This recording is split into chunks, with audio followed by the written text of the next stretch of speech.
Chris Martin has been trying to blast risque music in the workplace now for the better part of 6 months. He insists that he gets to play the lewdest, most awful. I'm talking about the heaviest of the heavy. I'm talking about Spike. He wants to play something about an anaconda and doesn't want none. Yeah, define risque and lewd. That's what it. Yeah, I think Sir Mix is a national treasure. Personally, it's just, he wants to blast. There's a lot of Ice Spice, a lot of that kind of vibe. Is what the kids are listening to. Wants to blast a lot of Nicki Minaj, just as loud as he possibly can.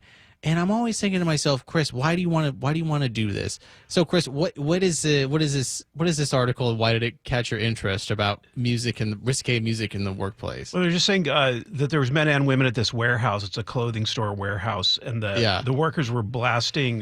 They said Eminem and looking for the other one, the song about murder. And I remember actually hearing an Eminem song like 20 years ago at 2 a.m. driving.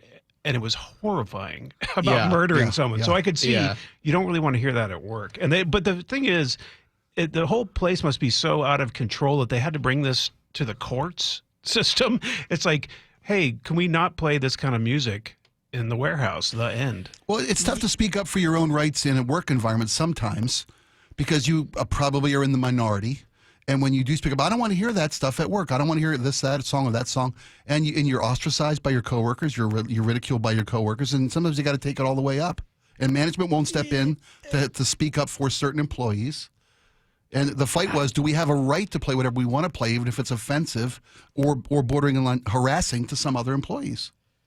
Well, I think, okay, so when I go to my Pilates class, because I'm a loser and I have no friends, when I go to my Pilates class, the instructor, who's this incredibly fit 20-something-year-old, she is playing like white girl summer hits, which is basically like the most hardcore rap you've ever heard of in your life. And there are things that I can't say on the radio because I value and it's incredibly lewd. It's a lot of like uncensored Doja Cat. It's a lot of like uncensored, really heavy stuff. And so it's a lot of ladies rapping about B words and P words and so on and so forth. And I'm usually the only dude in the Pilates class because I'm a loser and I have no friends. And so, but I don't complain about it because it's just what I'm kind of just there for it, right? I go, okay, well, I'm listening to someone say B word, P word all day long. I guess that's just the way that it is. If you're in a workplace, that's different from a voluntary place where you're going to the gym.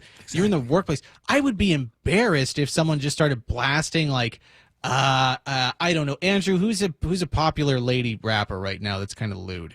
Who's the one I'm thinking of from Houston? Is Missy Elliott a rapper? Megan Thee Stallion, probably. Megan Thee Stallion. She had that number one hit. We couldn't read you the lyrics on air. We'd all lose our jobs. Right, exactly. So you if I'm in a workplace, one, I'm not playing my music out loud for other people to hear it because that's my music, right? But two, if I was, I'd be playing something that everybody can agree is pleasant, like Queen or something like that, right? I wouldn't be playing Eminem, which is the worst. You think flat-bottom girls would be appropriate for the workplace? Yeah, absolutely, 100%. And also, can I just say this? I have no idea why people like Marshall Mathers. I have never found.